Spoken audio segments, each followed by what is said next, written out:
హబక్కు గ్రంథము 3వ అధ్యాయము 2వ వచనం ఏమంటామండి ఇక్కడ? యెహోవా సంవత్సరములు జరుగుచుండగా నీ కార్యములను నూతన పరచుము. హల్లెలూయా. చూడండి, ఒక్కొక్క సంవత్సరములు మరి జరుగుతూ ఉన్నాయా లేవా? సంవత్సరాలు ఎన్ని సంవత్సరాలు జరుగుతూ ఉన్నాయి? మీకు ఎన్ని సంవత్సరాలు ఉన్నాయో అన్ని సంవత్సరాలు జరుగుతూ ఉన్నాయి. హల్లెలూయా, హల్లెలూయా కదా. ఇప్పుడు ఇక్కడ చాలా మంది ఉన్నారు. 60 సంవత్సరాలలో ఎవరైనా ఉన్నారా? బ్రదర్ ఉన్నారు. ఏం పేరు బ్రదర్? 70? ఓకే. అమ్మ కూడా ఉంది. అమ్మకి 85 సంవత్సరాలు దాటినాయి. హల్లెలూయా. చూడండి, ఒక్కొక్క సంవత్సరం జరుగుతూ ఉంటే దేవుడు మనల్ని నూతన పరుస్తూ ఉంటాడంట. హల్లెలూయా కదా. చూడండి, మనల్ని దేవుడు ఏం చేస్తాడంట? నూతన పరుస్తూ ఉంటాడు. చాలామంది అనుకుంటూ ఉంటారు, కొంచెం బలహీనత రాగానే ఇంకా నా పని అయిపోయింది, నా శరీరంలో బలము తగ్గింది, ఇంకా నేను ఇంకో సంవత్సరాన్ని చూడలేనేమో అనేసి ఏం చేస్తూ ఉంటారు? భయపడుతూ ఉంటారంట. ఏం చేస్తారు? చూడండి, దేవుడు ఆయుష్ ఇచ్చినప్పుడు దేవుడు మనకు ఒక సంవత్సరాన్ని పొడిగింపజేయడానికి ఆయన ఒక్కనికే సాధ్యమంట. హల్లెలూయా. ఆయన ఒక్కడే సంవత్సరాలని మరి నూతన పరుస్తూ ఉంటాడు కదా. పాతవన్నీ గతించినాయంట, అన్నీ కూడా మరి సంవత్సరంలో నూతన పరుస్తూ ఉంటాడు. హల్లెలూయా కదా. పాత ఏమున్నాయి? పాత ఇప్పుడు 2024లో చాలామంది ఒక సంవత్సరం తక్కువ అన్నట్టే కదా. ఇప్పుడు ఒక సంవత్సరం తక్కువనే కదా. ఇప్పుడు చిన్నమ్మ ఎవరు, ఒకవేళ ఆద్య ఉందనుకో, ఆద్యకి పోయిన సంవత్సరం ఎంత ఉండే? ఒక సంవత్సరమే ఉండే కదా. ఇప్పుడు ఏమైంది? ఇంకో సంవత్సరం అయిపోయింది కదా, 2 సంవత్సరాలు కదా. చూడండి, అట్లా మనకు ఒక్కొక్క సంవత్సరము ఆయన దయ ద్వారా మనం పొందుకుంటున్నామంట. ఒక్కొక్క సంవత్సరము మనం ఆరోగ్యము ఆయన దయ ద్వారానే మనం పొందుకుంటా ఉన్నాం కదా. చాలా బలహీనతలు ఉంటా ఉంటాయి, చాలా శోధనలు ఉంటా ఉంటాయి, చాలా కష్టాలు ఉంటాయి. మరి పోయిన సంవత్సరం చాలా మందికి అప్పులుండే కదా. మన పోయిన సంవత్సరం వాక్యంలో చూసుకున్నాం. ఏమని? ప్రవచనంలో ఏమొచ్చిందంటే మీకున్న అప్పులన్నీ పోతాయని చెప్పారు. చాలామంది నిన్న సాక్ష్యాలు కూడా చెప్పారు, మాకు అప్పులు పోయినాయి అని. మొదటి సాక్ష్యం ఎవరు చెప్పారు? శ్రీకాంత్ చెప్పిండు. అప్పులు పోయినాయా? పోయినాయి. అప్పులు పోయినాయి కాకుండా ఇంకా మిగిలినాయి అంట చాలా డబ్బులు, చాలా ఎత్తి పెట్టుకుండంట. హల్లెలూయా కదా. ఇంకెవరో చెప్పారు 5 లక్షలని. ఎవరు? మాలాద్రి బదరా. మాలాద్రి బదర్ వాళ్ళకి అప్పులు ఎక్కడివి? కానీ వాళ్ళకి అప్పులు లేవు, వాళ్ళే ఇస్తారు అందరికీ. ప్రభు కిరణ్ బదర్ చెప్పిండు, మాకు 5 లక్షల అప్పు ఉండే, ఈ సంవత్సరం అప్పంతా పోయింది. ఆయన పని కూడా చేయలేదంట, దేవుని స్తుతించిండు, మరి మంచి ఆరోగ్యం ఇచ్చిండు, మరి దేవుడు మరి అప్పులన్నీ తీసివేసిండు. హల్లెలూయా. మరి సాక్ష్యం చెప్పారు. ఇక్కడ కూడా ఏందో ఎవరో చెప్పారు, ఇంకా సిస్టర్స్ కూడా. సరే, దేవుడు ఏం చేసిండు? పోయిన సంవత్సరంలో ఉన్న అప్పులన్నీ తీసివేసిండా లేదా? ఎంతమంది అప్పులు తీసేసిండు? హల్లెలూయా. ఇప్పుడు కూడా ఎంతమందికి అప్పులు తీసేసారని నమ్ముతున్నారు? హల్లెలూయా కదా. నమ్ముట నీ వలనైతే నమ్మువానికి సమస్తము సాధ్యము. నమ్ముట నీ వలనైతే నమ్మువానికి సాధ్యమే. హల్లెలూయా కదా. మన దేవునికి అన్నీ సాధ్యమే. సాధ్యమైన వాళ్ళ చేతులు ఎత్తండి. హల్లెలూయా కదా. మీకు ఏ సమస్య ఉన్నా కూడా ఈ నూతన సంవత్సరంలో దేవుడు మీ జీవితంలో వాగ్దానం ఇస్తూ ఉండు. ఈ సంవత్సరం అన్నీ నూతనమవునుగాక, అప్పులన్నీ వేసవున పోవునుగాక, ఇండ్లు కట్టుకుంటూ వాళ్ళందరూ కట్టుకోనుగాక, కొత్త ఇండ్లు కట్టుకోనుగాక. హల్లెలూయా. బిల్డింగులు స్లాబ్లు వేయునుగాక. హల్లెలూయా. ఫ్లోర్లు వేయాలని ఆశ కలిగినారు అందరూ కదా. కొందరికి లాస్ట్ ఇయర్ అనుకున్నది తీరలే. దేవుడు మరి అనుకోలేదు, మన దగ్గర డబ్బులు లేవు, కానీ ఆ సమయానికి దేవుడు అన్నీ సమకూర్చండి. ఎందుకంటే ఆయన బిడ్డలను ఆయన ఎప్పుడు కూడా ఆయన మరి విడిచిపెట్టే దేవుడు కాదు. వాళ్ళ కోరికలన్నీ కూడా నెరవేర్చడానికి ప్రభు మనకు ఎప్పుడు కూడా తోడుగా ఉంటాడు. హల్లెలూయా. కాబట్టి ఈ సంవత్సరము దేవుడు మరి పాత సంవత్సరంలో ఉన్న అప్పులన్నీ దేవుడు తీసివేసిండు. ఇంకేం చేసిండు? ఆరోగ్యాలు ఇచ్చిండు, శోధనలు కొట్టివేసిండు.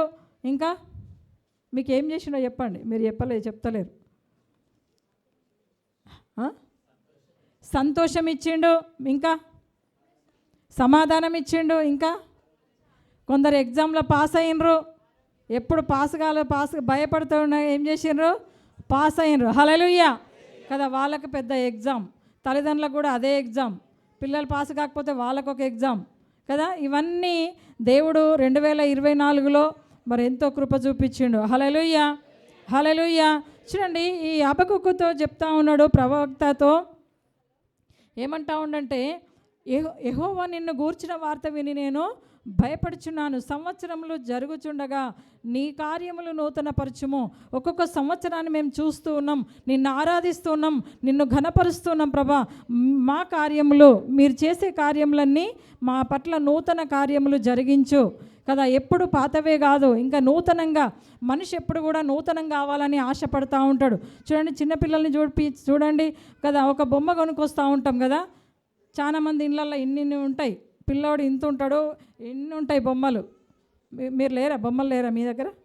ఉన్నాయా? సరే, వాడు ఇంత చిన్నగా ఉంటాడు. ఈ రోజు తెచ్చిన బొమ్మను ఒక వారం లోపల వాడు వాడమంటే వాడాడు, మళ్ళీ కొత్త బొమ్మ కొరకు వాడు ట్రై చేస్తాడు. హల్లెలూయా కదా. వాడు మనం ఏదైనా షాపింగ్కి వెళ్ళినప్పుడు అదేదైనా నచ్చిందనుకో ఏం చేస్తాడు, కావాలని ఏడుస్తూ ఉంటాడు. ఎందుకంటే నా తల్లిదండ్రులు నాకు కొనిస్తారు అనే నమ్మకం కదా. చూడండి, నూతనంగా వాడు ఎదుగుతూ ఉంటాడు, నూతనంగా వాడు కోరుకుంటూ ఉంటాడు, నూతనంగా జ్ఞానం దేవుడు వాడికి ఇస్తూ ఉండా లేదా? నూతనం కావడం మంచిదా, లేకపోతే ఎప్పుడు పాత వాడితో ఆడుకోవడం మంచిదా? చాలామంది అంటారు, తిడతారు, కొడతారు, అరే నీకు ఇన్ని బొమ్మలా, ఇన్ని డబ్బులు రా, ఇన్ని బట్టలు రా, ఏది కనిపిస్తుంది కొన్నా, ఏం చేయమంటే అది చేసిన అంటారు. కానీ చెయ్యాలి. ఎవరు చేయాలి అవన్నీ?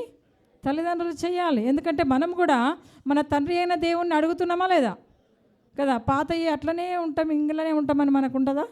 ఉండదు. హల్లెలూయా. మనం కూడా ప్రతి ఇయర్ కూడా నూతనమైన కార్యాలు మరి కావాలని కోరుకుంటూ ఉంటాం. చూడండి, ఈరోజు మనకు చిన్నగా ఇల్లు ఉందేమో, మరి నెక్స్ట్ ఇయర్ నేను చాలా గొప్పగా కట్టుకోవాలని ఆశ ఉంటుంది కదా. గొప్పగా కట్టుకోవడం కాదు, అందరికంటే గొప్పగా కట్టుకోవాలని ఉంటుంది. ఇంకా ఆ పక్క ఇంట్లో కట్టుకుంటే చాలనుకుంటాము మనం, అనుకోము కదా. ఇంకా బెస్ట్ ఆలోచిస్తూ ఉంటాం. హల్లెలూయా. చూడండి, మన తండ్రి అయిన దేవుడు కూడా మనకు బెస్ట్, శ్రేష్టమైన ఇవ్వడానికి ఆయన కూడా ఇష్టపడతా ఉండు. కాబట్టి మొట్టమొదట మనము నూతన పరచబడాలంట. హల్లెలూయా. మన తలంపులు నూతన పరచబడాలి, మన ఆలోచనలు నూతన పరచబడాలి. దేవుని జ్ఞానం కొరకు మనం ఆయన సన్నిధిలో అడగాలంట. హల్లెలూయా. చూడండి, ఇక్కడ అదే అడుగుతా ఉన్నాడు. ఇంకా సంవత్సరము జరుగుచుండగా దానిని తెలియజేయము కదా. ఒక్కొక్క సంవత్సరము జరుగుతున్నప్పుడు ఆ కార్యములను తెలియజేయము. దేవుని దగ్గర అడుగుతూ ఉండాలి. దేవా నాకు జ్ఞానం లేదు, దేవా నాకు తెలివి లేదు, కానీ నీవు ఒక్కొక్క సంవత్సరము నాకు ఇస్తా ఉన్న ప్రభా, ఇంకా మేము జ్ఞానముతో నింపబడును గాక, దేవుని ఆత్మతో, నీ ఆత్మతో మేము నింపబడాలి ప్రభా అని నూతనంగా మనము కోరుకుంటుండాలంట. హల్లెలూయా. చూడండి, ఆత్మీయంగా మనకి ఏది కావాలో అది దేవుని సన్నిధిలో అడగాలి. దేవుడు కార్యములు జరిగిస్తూ ఉంటాడు. హల్లెలూయా. చూడండి, ద్వితీయోపదేశ కాండము 11వ అధ్యాయం 12వ వచనంలో అది ఆకాశ వర్ష జలము త్రాగును. హల్లెలూయా. ఆ దేశం ఏం తాగుతుందంట? ఆకాశ వర్ష జలము త్రాగును. హల్లెలూయా, హల్లెలూయా. చూడండి, మనం కూడా ఆకాశం నుంచే వచ్చే వర్ష జలాన్ని త్రాగాలంట. త్రాగడం అంటే ఏంటిది? నీళ్ళు పట్టుకొని తాగడమా? పరిశుద్ధాత్మ యొక్క వర్షం. హల్లెలూయా. మనం పాట పాడతాం కదా, వర్షధరగా రావానా యేసయ్యా. పాడండి చూద్దాం ఎవరికొచ్చు. భూమి నేనయ్యా వర్షధరగా రావానా యేసయ్యా, ఎండిపోయిన భూమి నేనయ్యా, పంట లేదయా నా మనసులో, శాంతి లేదయా ఈ నేలలో, పంట లేదయా నా మనసులో, శాంతి లేదయా, వర్షధరగా రావానా యేసయ్యా, ఎండిపోయిన భూమి నేనయ్యా. హల్లెలూయా. చూడండి, ఆ వర్షధరగా రావానా యేసయ్యా. చూడండి, మనం ఎప్పుడైతే దేవుని ఆత్మవర్షాన్ని మనము కోరుకుంటామో దేవుడు ఇస్తాడు. తప్పకుండా ఆ వర్షాన్ని దేవుడు కుమ్మరిస్తూ అంటుండు కదా. ఆ ఎండిపోయిన భూమిలాగున్నామా? నీ కోరికలు ఇంకా ఎండిపోయినట్టున్నాయా? ఆ వర్షం లేక ఆ ఎండిన భూమిలాగా మరి ఉన్నదా? మరి దేవుణ్ణి అడుగుదాం. దేవుడు ఏమంటా ఉండు? ఆ వర్షమును కుమ్మరిస్తూ అంటుండు. హల్లెలూయా, హల్లెలూయా కదా. ఆకాశ వర్షమును త్రాగును కదా. మీరందరూ ఆ వర్షమును త్రాగునుగాక. ఇంకేమంటూ? అది నీ దేవుడైన యెహోవా లక్ష్యపెట్టు దేశము. హల్లెలూయా. ఆ దేశం ఎలాంటి దేశం అంట? నీ దేవుడైన యెహోవా లక్ష్యపెట్టు దేశం. అది ఏ దేశం అంటే కానాను, పరమ కానాను. ఆనాడు ఇజ్రాయేలుకు కానాను వెళ్ళడానికి మరి చూపిస్తూ ఉంటాడు దేవుడు. కానీ ఈరోజు మనకి ఏ దేశం వెళ్ళాలంట? మనము ఆ పరమ కానాను అనే దేశమునకు వెళ్ళడానికి దేవుడు ఆత్మవర్షాన్ని మన మధ్య కుమ్మరిస్తూ ఉన్నాడు. హల్లెలూయా, హల్లెలూయా. ప్రతి ఒక్కరం కూడా ఈ సంవత్సరం ఏం చేయాలంటే ఆ పరిశుద్ధాత్మ వర్షంతో మనము నింపబడునుగాక. చూడండి, పరిశుద్ధాత్మ మనం పొందుకోకపోతే మన భూమి ఎట్లుంటుందంట? ఎండిపోయిన భూమి ఉంటుందంట. ఎండిపోయినట్టుగా ఉంటాను. వర్షం లేకపోతే మనం జీవించలేము కదా, నీరు లేకపోతే మనము జీవించలేము. హల్లెలూయా, హల్లెలూయా. చూడండి, మరి అదే అంటా ఉండు ఏమని, ఇంకా అది దేవుడు లక్ష్యపెట్టు, యెహోవా లక్ష్యపెట్టు దేశము. నీ దేవుడైన యెహోవా కన్నులు సంవత్సరాది మొదలుకొని సంవత్సరాంతం వరకు ఎల్లప్పుడూ దాని మీద నుండును. హల్లెలూయా. ఆ దేశం మీద, ఆ కుటుంబం మీద, ఆ మనుషుల మీద సంవత్సరాది మొదలుకొని, ఆది అంటే జనవరి మాసం మొదలుకొని డిసెంబర్ మాసం వరకు కూడా ఆయన కన్నులు ఆ దేశం మీద ఉంటాయంట. హల్లెలూయా. ఆ కుటుంబం మీద ఉంటాయంట. ఎవరైతే ఆత్మతో నింపబడతారో, ఎవరైతే ఆయన నామములో ప్రార్థన చేస్తూ ఉంటారో, ఆయన యందు విశ్వాసం పెడతా ఉంటారో, ఆ కుటుంబం మీద, ఆ దేశం మీద సంవత్సరం ఆది మొదలుకొని సంవత్సరాంతం వరకు ఆయన కన్నులు, ఆయన కనుదృష్టి ఉంటా ఉంటుందంట. హల్లెలూయా. ఎంత గొప్ప ధన్యత కదా. ఎవరికైనా ఉంటుందా? మన పిల్లల్ని మనము దినమంతా చూస్తూ ఉంటామా? చూస్తారా? ఏం చేస్తారు చెప్పండి? పొద్దున్న లేపి పోండా అని చెప్పి పంపిస్తూ ఉంటారు. ఎక్కడికి? బ్యాగ్ వేసి పంపిస్తూ ఉంటారు. వచ్చినాక అన్నం వండి పెట్టి తినండా అంటూ ఉంటారు. మీ భాష కాదు, ఒకరి భాష అది. హల్లెలూయా. కాబట్టి పాపం తింటారు. మళ్ళా రాగానే మళ్ళీ ట్యూషన్ అని పంపిస్తూ ఉంటారు. తర్వాత ఏం చేస్తారు? పడుకోని నిద్ర రాకపోయినా పడుకోనరా టైం అయిందిరా అని పడుకోబెడతారు. మళ్ళా లేపుతారు. వానికి మేలుకో రాకపోయినా లేవండి అని లేపుతారు. చూడండి, మనం ఏం చేస్తూ ఉంటాం? మన పిల్లల్ని ఏం చేస్తున్నాము? ఏం చేస్తాము? కాపాడగలగలేకపోతున్నావు. చూడండి, స్కూల్కి వెళ్ళినప్పుడు నువ్వు చూస్తావా? బయటికి వెళ్ళినప్పుడు చూస్తావా? వాడు ఏం చేస్తుండో చూస్తారా కదా. చిన్నప్పుడు అంటే చక్కగా వ్యాన్లో దిగితే వ్యాన్లు వస్తారు, దగ్గరుండి వస్తారు. కానీ దూరం కొంచెం ఎదిగిన బిడ్డలు అయితే ఎట్లా ఉంటారు చెప్పండి? వాళ్ళు ఏం చేస్తారో తెలియదు. పిల్లలు ఎదిగినంటే తల్లిదండ్రులకు ఒక భయం స్టార్ట్ అవుతుంది గుండెలో. ఏం స్టార్ట్ అవుతుంది? భయం. వాడు చదవడానికి ఒక భయం, వాడు ఇంటికి వస్తున్న భయం, బయటికి వెళ్ళిన భయమే, ఏం చేస్తుండో భయమే, ఎవరికి ఫోన్లు చేస్తుండో భయమే, ఏం తింటుండో భయమో, ఎవరితో ఫ్రెండ్షిప్ చేస్తుండో భయమే. హల్లెలూయా. ఇక్కడ ఎంతమంది తల్లిదండ్రులకు పిల్లల గురించి భయం ఉందో చేతులు ఎత్తండి. హల్లెలూయా, హల్లెలూయా. సీన్ బార్ కూడా ఎందుకు ఎత్తండి? ఇప్పుడు వాళ్ళ పిల్లలు చిన్నోళ్ళు. ఏరి వాళ్ళు? సండే స్కూల్ ఉండరు. బయట ఉండరా? సండే స్కూల్ ఉండరు. హల్లెలూయా. చూడండి, భయపడడం మంచిదే, కానీ ఇంకా ప్రార్థన చేయాలి. భయపడడం ముఖ్యం కాదు, కానీ ప్రార్థన చేయాలి. హల్లెలూయా. చూడండి, కానీ మన పిల్లల్ని మనము దృష్టించలేకపోతాం. కానీ మన తండ్రి అయిన దేవుడు మనకు సంవత్సర ఆది మొదలుకొని అంతం వరకు కూడా ఆయన కనుదృష్టి మన మీద ఉంటా ఉన్నది. మనం ఎక్కడికి వెళ్ళినా కూడా దేవుని కనుదృష్టి ఉందండి. హల్లెలూయా. నువ్వు ఏ ప్రాంతంకి వెళ్ళినా, ఏ దేశంకి వెళ్ళినా, ఏ పనికి వెళ్ళినా, ఏ ఇంట్లో ఉన్నా కూడా దేవుని కనుదృష్టి ఎక్కడ ఉంటుందంట? మీ మీద ఉంటా ఉంది. హల్లెలూయా, హల్లెలూయా కదా. ఎంత ధన్యత కదా. మరి ఆ కనుదృష్టి మన మీద ఉంది కాబట్టి మనం ఏం చేయాలంట? దేవుని ఆత్మశక్తిని పొందుకొని నిత్యము మరి ఆయన ఆరాధిస్తూ ఉండాలంట. ఇంకొక మాట చూసుకుందాం. 2 కొరింథీయులు రాసిన పత్రిక 5వ అధ్యాయము 17వ వచనము. 2 కొరింథీయులు, ఇదిగో సమస్తము నూతనమైన, ఎవడైనను క్రీస్తునందున్న యెడలవాడు నూతన సృష్టి, పాతవి గతించెను, ఇదిగో క్రొత్తవాయెను. హల్లెలూయా కదా. పాతవి గతించినాయా లేదా? పాతయన్నీ కూడా మరి యేసునామములో గతించినాయి. మనం రక్షణ పొందకముందు కూడా, క్రీస్తులో మనం జన్మించకముందు మన పాత జీవితం అంతా విడిచిపెట్టి క్రీస్తు కొరకు నూతనంగా జీవిస్తూ ఉన్నాం కదా. మరి ఆ నూతన సృష్టిగా మనం మారినాం. హల్లెలూయా. ఆ నూతన సృష్టిగా మనము ఫలించాలి కదా. మారడమే కాదు, మనం ఏం చేయాలంట? ఫలించాలి కదా. సృష్టి మొత్తము ప్రభువుని ఆరాధిస్తూ ఉంది. సృష్టి మొత్తము దేవుని కృతజ్ఞతాస్తులు చెల్లిస్తూ ఉంది. కానీ మనిషి మాత్రము దేవునికి సమయం ఇవ్వట్లేడు. సమయం ఇస్తుండ్రా? ఎంత సమయం ఇచ్చారు చెప్పండి? ఇక్కడ సమయం ఇచ్చిన వాళ్ళు, మాకిక్కడ టైం ఉంది? అసలు టైం ఎక్కడుంది? మా పనులు చేసుకొని మరి ఇంటికి వచ్చేసరికే చాలా టైం అయిపోతూ ఉంది కదా. చాలామంది ఫ్యామిలీలలో అంటూ ఉంటారు, మా భర్త మాతో గడపట్లేడు, మాతో ముచ్చట పెడతలేడు, మాతో మాట్లాడతలేడు, మాతో భోంచేస్తలేడు అనేసి అంటూ ఉంటారు. ఎందుకంటే వాళ్ళకు కూడా టైం దొరకతలేదు. హల్లెలూయా. చూడండి, మనము మన వాళ్ళు మనతో గడపనప్పుడు మనకు ఫీలింగ్స్ వస్తూ ఉంటాయి కదా. వస్తాయా లేవా? బాధలు వస్తాయా లేదా? వస్తుందా లేదా?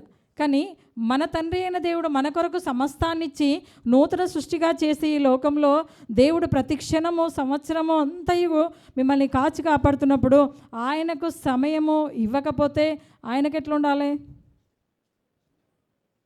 మీకే ఫీలింగ్స్ ఉన్నాయా? ఆయనకు లేవా? హల్లెలూయా, హల్లెలూయా. చూడండి, ఒక్కటి ఈ సంవత్సరం మనం చేయాల్సింది ఏంటంటే దేవుని పరిశుద్ధాత్మను పొందుకొని ఆయన సన్నిధిలో సమయాన్ని పెట్టాలి కదా. మనం చెల్లించేది ఆయనకు ఒక్కటే, ఆయన సన్నిధిలో మనం గడపడమే. హల్లెలూయా. ఆయన సన్నిధిలో గడిపినప్పుడు దేవుడు ఎంతో సంతోషిస్తాడు. మరి ఆయన కృప మీ తరతరములు, మీ పిల్ల తరములు కూడా ఆయన ఇస్తూ ఉంటాడు. హల్లెలూయా. ఆయన సన్నిధిలో గడపకుండా ఉంటే ఆయన దగ్గర నుంచి మీరు ఏ ఆశీర్వాదములు కూడా పొందుకోరంట. హల్లెలూయా, హల్లెలూయా. మనం ఆశీర్వాదములు కావాలంటే, ఆయన కృపను కావాలంటే ఆయన సన్నిధిలో ఈ సంవత్సరము మీరందరూ సమయం పెట్టుదురుగాక. హల్లెలూయా. ఆయన నామాన్ని ఘనపరుస్తూ ఉండాలి కదా. సృష్టి అంతా కూడా దేవుడు సృజించినప్పటి నుంచి కూడా ఏమన్నా తారుమారైందా? తారుమారైందా? చెప్పండి, ఏమన్నా అయిందా? ఏం కాలే కదా. వేప చెట్టు చేదే ఉంది కదా. పక్షులు సేమ్ అట్లనే ఎగురుతూ ఉన్నాయి. నేను ఎగరనని అవనలేదు కదా. మరి పశువులు అట్లే ఉన్నాయి. సృష్టిలో సూర్యుడు అట్లనే ఉన్నాడు. సేమ్ అదే టైం. మన తాత అప్పుడు సూర్యుడు అట్లే ఉన్నాడు, మన తండ్రి అప్పుడు సూర్యుడు అట్లే ఉన్నాడు, నా అప్పుడు కూడా అట్లే ఉన్నాడు, ఇంకా మా పిల్లలప్పుడు కూడా ఇంకా అట్లనే ఉన్నాడు. సూర్యుడిలో ఏమైనా తేడా ఉందా?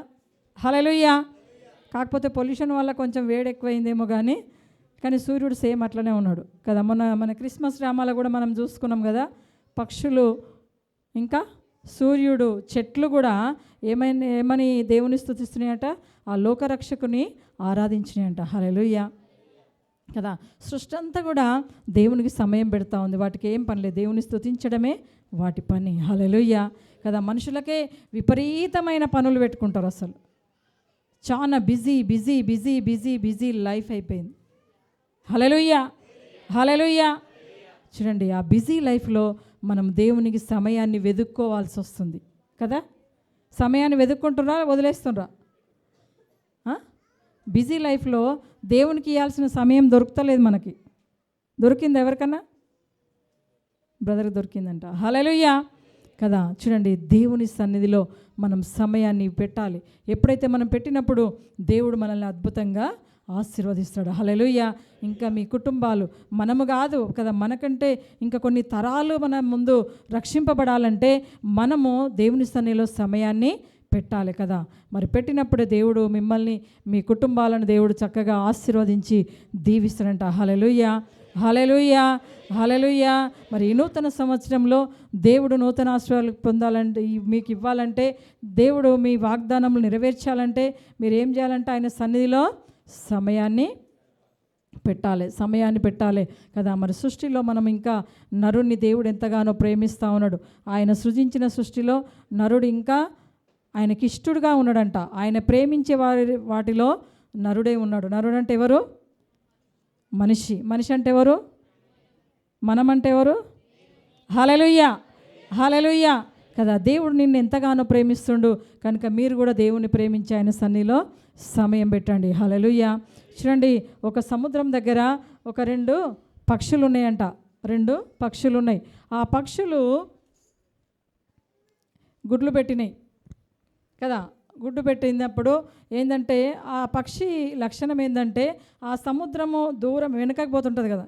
నీళ్ళు కొంచెం వెనకకు అయినప్పుడు వెనకకు పోతూ ఉంటుంది. అయితే ఇదేం చేస్తుందంట, వెనకకు పోయినప్పుడు కొంచెం ఇట్లా అల వస్తుంది కదా, తెలుసా మీకు? సముద్రం అక్కడ ఉంటుంది, అల వచ్చినప్పుడు ఇక్కడ దాకా వచ్చి వెళ్ళిపోతూ ఉంటాయి. అయితే ఆ అలొచ్చే దగ్గర అది గుడ్లు పెట్టి అది తవ్వి అక్కడ గుడ్లను దాచిపెడతా ఉంటుందంట. అది పిల్లలు అయ్యే వరకు కూడా అక్కడనే దాచిపెట్టుకొని రోజు వచ్చి చూసి పోతూ ఉంటుంది. ఎందుకంటే అది ఎవ్వరికీ తెలియకూడదని. అలా వచ్చినప్పుడు ఏమవుతుంది, మళ్ళీ ఇసుక నార్మల్ అయిపోతుంది. అట్లా రోజు వచ్చి అక్కడ చూసుకుంటూ పోతూ ఉందంట. పోతూ ఉంటే ఒకరోజు బాగా పెద్ద ఆలోచిందంట. ఆలోచనప్పుడు ఏమైందంట, ఇసుక పోతూ ఉంటుంది కదా, ఇసుక పోయి గుడ్లు తేలినాయి. తేలి అక్కడ ఎక్కడికి వెళ్ళిపోయినాయి, సముద్రంలోకి వెళ్ళిపోయినాయి. సముద్రంలోకి వెళ్ళిపోయినాక ఆ 2 పక్షులు కూడా పాపం ఏడుస్తూ ఉంటాయంట అక్కడ కూర్చొని. ఏం చేస్తున్నాయి, ఎందుకు ఏడుస్తున్నాయి అవి? వాళ్ళ సంతతి, గుడ్లు అంటే ఏంటిది, సంతతి కదా, మా సంతతిని మేము అభివృద్ధి చేసుకోవాలనుకున్నాము. మాకు ఎందుకు ఇట్లా ఈ సముద్రం మమ్మల్ని ఏం చేసింది, అందులోకి తీసుకెళ్ళింది మా సంతతిని అని చెప్పేసి మరి అవి 2 కూడా అక్కడ కూర్చొని బాగా ఏడుస్తూ ఉన్నాయి. ఏడుస్తూ ఉంటే ఈ కోపంతో ఏం చేసినాయని వచ్చి, ఈ సముద్రం మీద ఇట్లా చేసింది మనల్ని అని చెప్పి ఆ ఇసుక మట్టి ఉంటుంది కదా, ఆ ఇసుక ఉంటుంది కదా ఒడ్డుకి, ఆ ఇసుకను తెచ్చి ఆ 2 కూడా ఇక్కడ సముద్రం లేకుండా చేద్దామని ఏం చేస్తున్నాయి, ఆ ఇసుకను పట్టుకొచ్చి ఆ సముద్రంలో వేస్తున్నాయంట. ఎన్ని పక్షులు అవి? 2. హస్బెండ్ వైఫ్ ఇద్దరు కలిసి ఆ ఇసుక చిన్న పక్షులు తీసుకొచ్చి ఏం చేస్తున్నాయి, సముద్రం లేకుండా చేయాలి, మా పిల్లల్ని ఇక్కడ లేకుండా చేసినని తీసుకొచ్చి వేస్తూ ఉన్నాయి అంట. వేస్తూ ఉంటే పైన ఎవరు తిరుగుతారు, పక్షి ఎవరు తిరుగుతారు, గద్ద కదా, తిరుగుతూ ఉందంట. తిరుగుతూ ఉంటే ఇవి చాలా కష్టపడుతున్నాయంట, తెస్తున్నాయంట, సముద్రంలో వేస్తున్నాయంట, తెస్తున్నాయంట, సముద్రంలో వేస్తున్నాయి.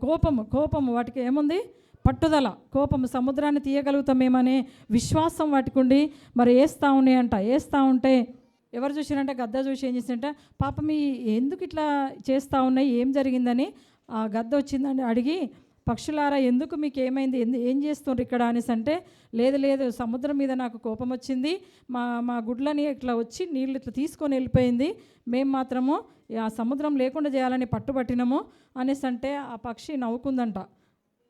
అది ఇంకా చాలా పెద్దది కదా, నవ్వుకొని ఏం చేసిందంటే, సరే పాపం మీ పట్టుదలని ఎందుకు ఇది చేయాలి, మీకున్న విశ్వాసాన్ని నేను కూడా సపోర్ట్ చేస్తా అని అది కూడా తీసుకొచ్చి వేస్తూ ఉందంట. చూడండి, ఇవి వేస్తూ ఉంటే ఇంకా పక్షులు ఉన్నాయి కదా, చాలా ఎన్ని జాతులు ఉన్నాయి కదా, అన్నీ కూడా ఈడ ఏమో జరుగుతుంది, ఈడ సముద్రంలో ఏమో జరుగుతూ ఉంది, అన్నీ పోయినాయి, కాకులు వచ్చినాయి, పావురాలు వచ్చినాయి, ఇంకేమున్నాయి, గువ్వలు వచ్చినాయి, ఇంకేమున్నాయి, చిలుకలు వచ్చిండొచ్చు, అన్ని పక్షులు వచ్చి ఏం చేస్తున్నాయి, ఇసుకను అక్కడి నుంచి తెస్తున్నాయి, ఇండ్లు తెస్తున్నాయి, వేస్తున్నాయి. హల్లెలూయా, హల్లెలూయా, హల్లెలూయా.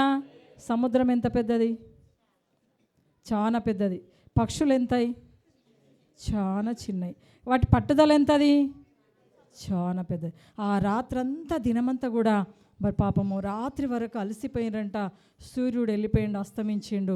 ఆ సూర్యుని కూడా అనిపించిందంట, ఈ పక్షులేంది ఇంత బాధపడతా ఉన్నాయి, ఏందో వీళ్ళ బాధ అని చెప్పేసి ఆయన కూడా ఆలోచించిండంట. ఆలోచించి మరి అందరు కూడా అది ఈ సూర్యుడు చంద్రుడు వస్తాడు కదా, ఇంకా అందరు కూడా ఆ దేవుణ్ణి ఆరాధించారంట.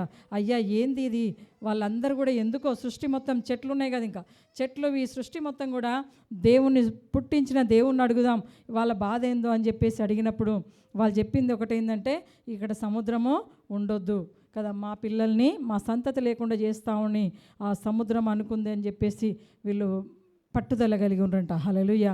అప్పుడు దేవునికి ఆశ్చర్యమైందంట, ఎంత పట్టుదల, ఎంత చిన్న పిచ్చుకలకి ఎంత పట్టుదల ఉందని చెప్పేసి దేవుడు ఏం చేసిన, సముద్రం నుంచి ఆ వెనుకకు తీసేసి తనకి మళ్ళీ తిరిగి ఆ గుడ్లను ఇచ్చిండంట. హల్లెలూయా.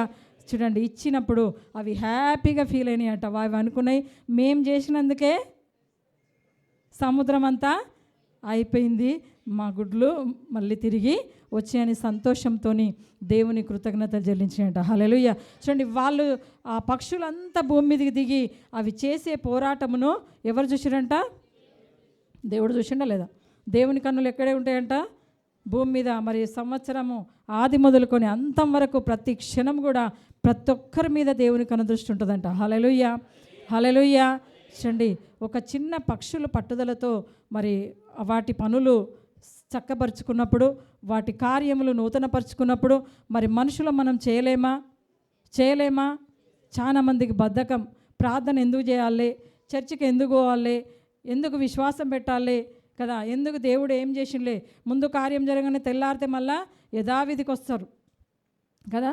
ఈ సంవత్సరం కార్యం చేస్తే నెక్స్ట్ సంవత్సరం ఏమవుతుంది, మళ్ళీ కొత్త కార్యం చేసేదాకా మళ్ళీ వాళ్ళు ఎట్లుంటారు, డల్ అయిపోతూ ఉంటారు. కార్యం చేసిన మరి నూతన కార్యం చేయగానే మళ్ళీ నూతనంగా ఇట్లా అయిపోతూ ఉంటారు. హల్లెలూయా. కానీ మనం అట్లా కాదు. దేవుని కృప ద్వారా మరి దేవుడు ఎన్నో కార్యాలు మన జీవితంలో చేసిండు. ఆ చిన్న పిచ్చుకలకున్న విశ్వాసం, పట్టుదల మరి మనకు ఉండాలంట. హల్లెలూయా, హల్లెలూయా. పట్టుదలతోని ప్రార్థన చేయాలి, పట్టుదలతోని ప్రార్థన చేయాలి. చూడండి, ఇంకొక మాట చూసుకుందాం. ఇర్మియా గ్రంథంలో 31:17లో రాబోవు కాలమందు నీకు మేలు కలుగునుగాక. హల్లెలూయా, హల్లెలూయా. ఇర్మియా గ్రంథంలో 31:17 రాబో కాలంలో ఏం జరుగుతుందంట? మేలు కలుగునుగాక. ఆమేన్. మీ పిల్లలు తిరిగి మీ స్వదేశమునకు వచ్చేదరు. మీరు ఏదైతే కోరుకుంటా ఉన్నారో, మీ పిల్లలు ఏ విధంగా ఎదగాలనుకుంటున్నారో ఆ విధంగా పిల్లలు ఎదుగునుగాక. మీ కుటుంబాలు దీవించబడునుగాక, మీ కుటుంబాలు ఆస్వాదింపబడునుగాక, మనముంటున్న దేశము ఆస్వాదింపబడునుగాక. దేవుడు నూతన సంవత్సరం నూతన ఫలాలు మనకిచ్చునుగాక. చూడండి, నూతన ఆశీర్వాదములతో దేవుడు మనల్ని నింపునుగాక. హల్లెలూయా, హల్లెలూయా, హల్లెలూయా. దేవుడు మన జీవితంలో ఎన్నో మేలు చేయడానికి సిద్ధంగా ఉండు. మరి మీరు స్తుతించడానికి సిద్ధంగా ఉండరా? ఆ మేలు ఆశీర్వాదం పొందుకోవడానికి మీరు సిద్ధంగా ఉండరా? ఆ పట్టుదల కలిగి ప్రభుని స్తుతిద్దాం, దేవుని నామాన్ని ఘనపరుద్దాం. హల్లెలూయా. చూడండి, ఈ సంవత్సరము మరి మొదలుకొని మరి సంవత్సరం అంతం వరకు కూడా ప్రభు కృప మనకు తోడైండును గాక. చూడండి, యెషయా గ్రంథం 54లో 10వ వచనంలో ఉంది ఏంటంటే, నా కృప నిన్ను విడిచిపోదు, నా కృప నిన్ను విడిచిపోదు, సమాధాన నిబంధన తొలగిపోదని చెప్తా ఉండు. దేవుడు మనకు ఒక నిబంధన చేసిండు, సమాధానం నిబంధన. కాబట్టి ఈ సంవత్సరము ఆ నిబంధనలో మీరు ఉండునుగాక. మరి ఆ దేవుని కృప ఎప్పుడు కూడా విడిచిపోదని ప్రభు చెప్తా ఉన్నాడు. ఈ 2025 సంవత్సరం అంతా కూడా దేవుని కృపలో మీరు ఉండునుగాక, దేవుని కృపతో మీరు ఆశ్రయింపబడునుగాక. మన దేశము స్వదేశమునకు మీ పిల్లలు తిరిగి వచ్చునుగాక. హల్లెలూయా, హల్లెలూయా, హల్లెలూయా. ఎంతమంది పిల్లలు మరి మీరు చెప్పిన మాట విని దేవుని యందు భయభక్తులు కలిగి ఉండాలని ప్రార్థన చేస్తున్నారో చేతులు ఎత్తండి ఒకసారి. వాళ్ళ కొరకు, యవన బిడ్డల కొరకు, మీ పిల్లల కొరకు మనం ప్రార్థన చేద్దాం. మీ భర్తల కొరకు మనం ప్రార్థన చేద్దాం. దేవుడు వాళ్ళకు మరి మీ భార్యల కొరకు కూడా మనము ప్రార్థన చేద్దాం. మీ బంధువుల కొరకు కూడా మనము వాళ్ళు తిరిగి స్వదేశమునకు రావాలి, స్వదేశమునకు వచ్చునుగాక. మీ కుటుంబాలు తిరిగి మరి వచ్చునుగాక. ప్రార్థన చేద్దాం. స్తోత్రం దేవ, పరిశుద్ధుడా, మహోన్నతుడా, సర్వశక్తిగల దేవ, జీవంగల తండ్రి, మీకు స్తోత్రములు ప్రభా. నా తండ్రి, ఈ 2024లో నా ప్రభా మరి ఎన్నో మేలు చేసినారు ప్రభా. నా తండ్రి, ఎన్నో ఆశ్చర్యకారంలో మేము చూసినాం ప్రభా. మరి 25లోనే మేము యేసుక్రీస్తు నామములో అడిగిపెట్టినాం ప్రభా. మరి నా తండ్రి, మా కుటుంబములు, మా పిల్లలు ప్రభా, సమస్తము అందరూ కూడా మీ స్వదేశమునకు వచ్చునుగాక. ప్రతి ఒక్కరి సంతానము భయభక్తుల్లో ఉండునుగాక, ప్రార్థనలో ఉండునుగాక, పట్టుదలతో మిమ్మల్ని స్తుతించునుగాక, కృతజ్ఞత అర్పణలు అర్పించునుగాక. దేవా, మీకు స్తోత్రములు ప్రభా. పిల్లలందరి మీద మీ ఆత్మ అభిషేకం కుమ్మరించండి ప్రభా. వాళ్ళ లైఫ్లు సెటిల్ కావాలేస్తు ప్రభా. మిమ్మల్ని మీ నామానికి మహిమకరంగా బిడ్డల్ని మంచి జ్ఞానము దయచేయండి ప్రభా. వాళ్ళకు కావలసిన తెలివిని, వివేకమును అనుగ్రహించి మీరే ఆశీర్వదించండి ప్రభా. నూతన హృదయంను దయచేయండి, నూతన సృష్టిగా వాళ్ళని మార్చండి ప్రభా. లోకంలో ఉన్న నా తండ్రి వాళ్ళలో ఉండకుండా నా ప్రభా వాళ్ళని వేరుపరచండి ప్రభా. స్వకీయ సంపాద్యంగా చేర్చండి ప్రభా. మీరు ఏర్పరచుకోండి యేసు ప్రభా. వాళ్ళని సేవలో వాడుకోండి ప్రభా. నా తండ్రి, బహు సంతోషంతో కుటుంబాలు ఉండునుగాక. ఈ సంవత్సరం మహా ఆనందం ప్రతి హృదయంలో ఉండునుగాక. దేవా, మీరు ఆశ్చర్యకార్యం జరిగించి మన తండ్రి వాక్యాన్ని ఫలింపచేయమని యేసు నామములో అడుగుచున్నాము.